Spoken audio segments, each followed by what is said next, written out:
माँ दुर्गा का वाहन शेर क्यों है? जानिए इसके पीछे की रहस्यमय कहानी।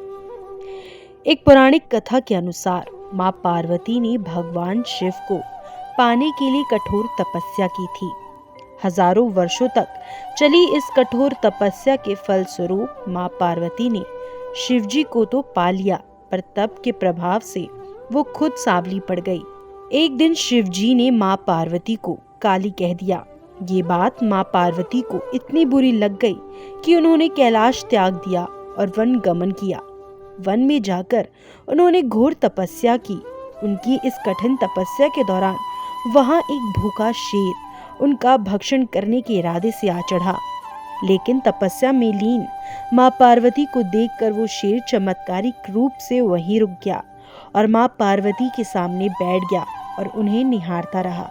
माँ पार्वती ने तो हट ले ली थी कि जब तक वो गौरी नहीं हो जाएंगी तब तक तप करती रहेंगी। शेर भी भूखा प्यासा उनके सामने बरसों तक बैठा रहा। अंत में शिवजी प्रकट हुए और माँ पार्वती को गौरी होने का वरदान देकर अंतर ध्यान हो गए। इस प्रसंग के बाद पार्वती माँ गंगा स्नान करने गई। तब उनके अंदर से एक और देवी प्रकट हुई और माँ पार्वती गौरी बन गई और उनका नाम इसीलिए गौरी पड़ा। और दूसरी देवी जिनका स्वरूप श्याम था, उन्हें कौशिकी नाम से जाना गया। स्नान संपन्न करने के उपरांत जब माँ पार्वती वापस लौट रही थी, तब उन्होंने देखा कि वहां एक शेर बैठा है जो उनकी ओर बड़े ध्यान से देखे जा रहा है।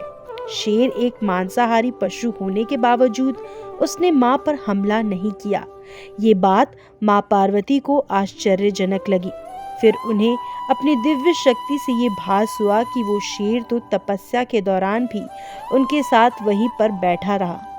तब माँ पार्वती ने उस शेर को आशीष देकर अपना वाहन बना लिया।